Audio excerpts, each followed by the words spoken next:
So student, इस video में हम लोग सीखेंगे formation of quadratic equation.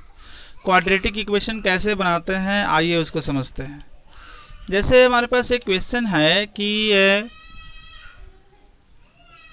Divide 16 into 2 part such that twice of the square of the larger part exceeds the square of a smaller part by 164। यानी कि हमारे पास 16 है और 16 को दो पार्ट में डिवाइड करना है। 16 को दो पार्ट में डिवाइड करना है तो एक पार्ट को मैं x मान लेता हूँ, ठीक है। तो दूसरा पार्ट कितना हो जाएगा? अगर हम 16 को दो भाग में डिवाइड करें और एक हमारा 5 है तो दूसरा हमारा 11 होगा, तब ने 11 + 5 16 हो जाएगा। तो अगर हम पहला, तो ये कैसे आया दूसरा पार्ट? इसमें से हम इसको माइनस कर दिया है ना, 16 में से 5 माइनस कर दिया। अगर पहला 5 है तो दूसरा हो जाएगा 16 - 5 यानी कि 11। तो उसी तरह से पहला पार्ट अगर x है तो दूसरा हो जाएगा 16 - x। अगर मैं इसको मान लेता हूँ लार्जर, x को मैं लार्जर मान लूँ और इसको मैं मान लूँ स्मॉलर, ठीक है। ये लार्जर पार्ट हमारा हो गया, ये स्मॉलर पार्ट हमारा हो गया। अब क्या कर रहा है, ये तो हो गया यहाँ पर लार्जर पार्ट स्मॉलर पार्ट निकल गया। अब क्वेश्चन कहता है कि square of larger part, larger part का स्क्वायर कर दो। लार्जर पार्ट x है, इसका स्क्वायर कर दिया। बढ़ जाता है किससे? स्मॉलर पार्ट के स्क्वायर से 164। स्मॉलर पार्ट है आपका 16 - x के स्क्वायर। तो ये बड़ा पार्ट जो है, बड़ा पार्ट का स्क्वायर छोटे पार्ट के स्क्वायर से कितना बढ़ जाता है? 164। ये बड़ा पार्ट का स्क्वायर, ये छोटा पार्ट हो गया, छोटे पार्ट के स्क्वायर से इतना बढ़ जाता है। तो किससे बढ़ जाता है? छोटे पार्ट के स्क्वायर से बढ़ जाता है 164। तो छोटे पार्ट में हम क्या करेंगे? 164 ऐड करेंगे, जिससे बढ़ेगा उसमें ऐड करेंगे। तो बड़ा पार्ट जो होता है वो छोटे पार्ट, बड़ा पार्ट का स्क्वायर छोटे पार्ट के स्क्वायर से 164 बढ़ जाता है, तो छोटे पार्ट के स्क्वायर में 164 ऐड कर देंगे। अब इसको x स्क्वायर का x स्क्वायर a - b की होल स्क्वायर पे इसको तोड़ेंगे तो 16 का square 2 × 16 × x plus x square plus 164, यहाँ हो जाएगा x स्क्वायर 256 और ये हो गया 32x प्लस यहाँ हो गया x स्क्वायर, है ना, x स्क्वायर। और उसके बाद क्या हो गया यहाँ पर स्टूडेंट? यहाँ पर जो हो गया आपका 164।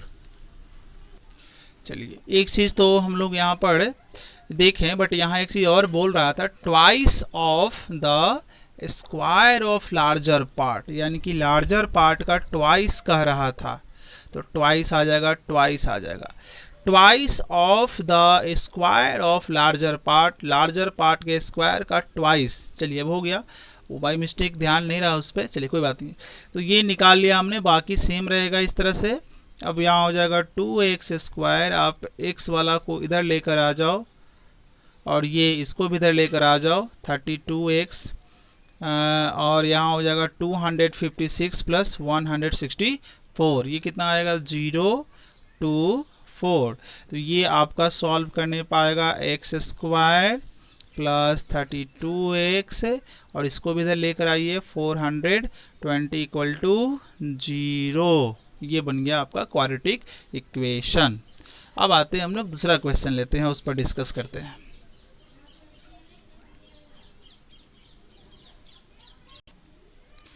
क्वेश्चन नंबर 2 देखिए। क्वेश्चन नंबर 2 में ये है, A train travels a distance of 300 kilometre. एक ट्रेन जो है वो 300 किलोमीटर डिस्टेंस कवर करता है ना, कांस्टेंट स्पीड से, कांस्टेंट स्पीड से। If the speed of the train is increase by 5 kilometre per hour, the time the journey would have taken 2 our less. आइए देखिए, ट्रेन जो है 300 डिस्टेंस जो है, किलोमीटर डिस्टेंस, एक पर्टिकुलर स्पीड से चलती है। वो पर्टिकुलर स्पीड हमें नहीं पता, हम लेट कर लेते हैं। Let the speed of the train, train की स्पीड को मान लिया जाए x किलोमीटर पर आवर। तो टाइम कितना लगेगा? अगर ट्रेन x किलोमीटर के स्पीड से चलेगा तो टाइम कितना लगेगा? तो टाइम का formula distance by speed. Distance हुआ आपका 300 और स्पीड हो गया x इतना आवर। अब क्वेश्चन कह रहा है व्हेन स्पीड को बढ़ाया जाता है, when speed is increased by 5 kilometre per hour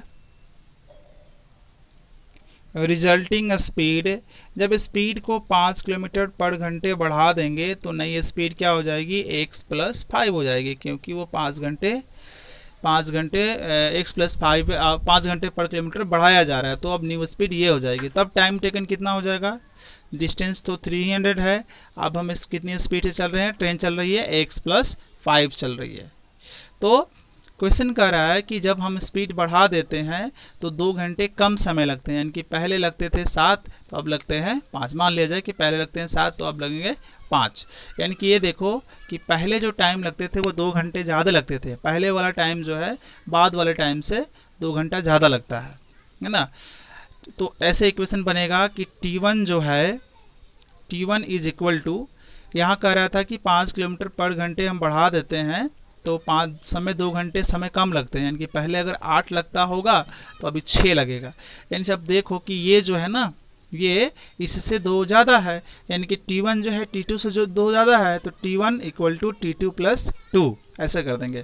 ठीक है, अब वहाँ पर T1 T2 का वैल्यू रख देंगे, तो T1 हो जाएगा हमारा 300/x और यहाँ हो जाएगा आपका 300/x + 5 + 2।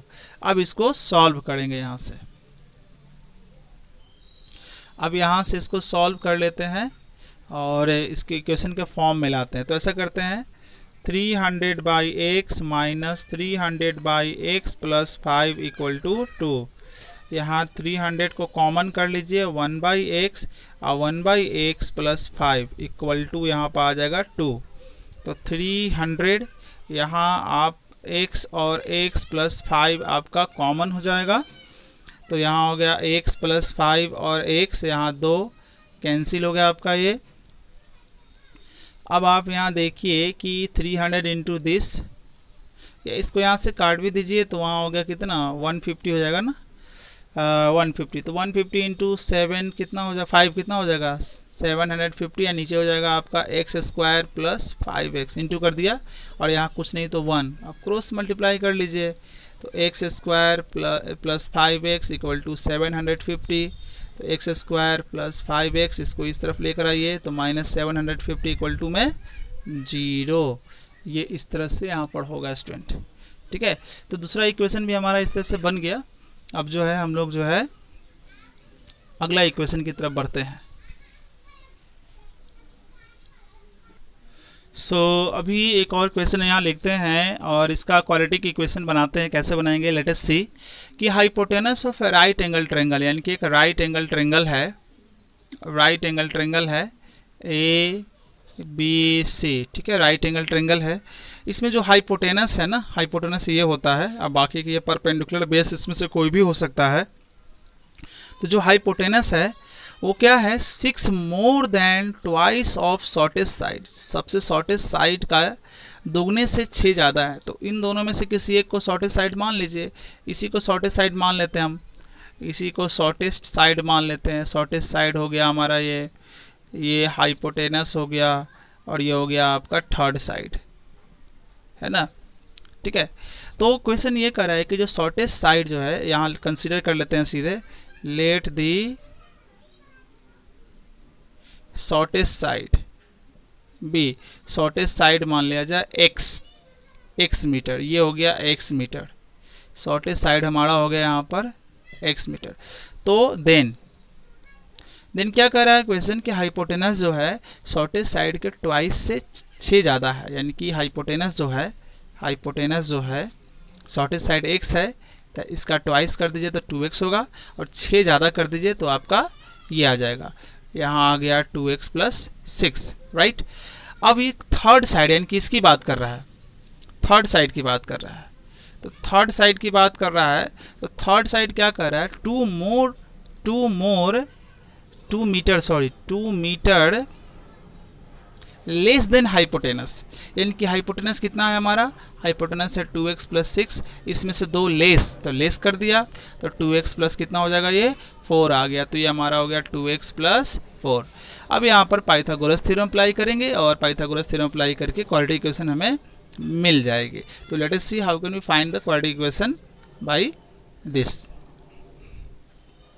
चलिए, फिर हमने पढ़ रखा है भाई कि ये हाइपोटेनस हुआ है ना, तो हाइपोटेनस हुआ तो हाइपोटेनस का स्क्वायर इक्वल टू परपेंडिकुलर के square 2x plus 4 plus base के स्क्वायर x, तो a प्लस बी के होल स्क्वायर पे चला गया, तो ये हो जाएगा, हम डायरेक्ट लिखते हैं, इसका आएगा 4x स्क्वायर और 8 16x होगा प्लस 16 होगा, देन यहाँ पर x स्क्वायर होगा, फिर यहाँ 4x स्क्वायर होगा, फिर आपका यहाँ पर 12 24 हो जाएगा और फिर यहाँ पर आपका 36, ये कैंसिल हो गया यहाँ पर, तो यहाँ हो गया x square plus 16x plus 16, बाकी सब इधर लेकर आइए और ये माइनस 36 इक्वल टू 0, तो एक्स स्क्वायर ये सॉल्व होगा तो माइनस 8x, ये सॉल्व होगा तो आपका 20 इक्वल टू यहाँ पर आएगा 0। तो इस तरह से हमने क्वाड्रेटिक इक्वेशन यहाँ पर बना लिया स्टूडेंट।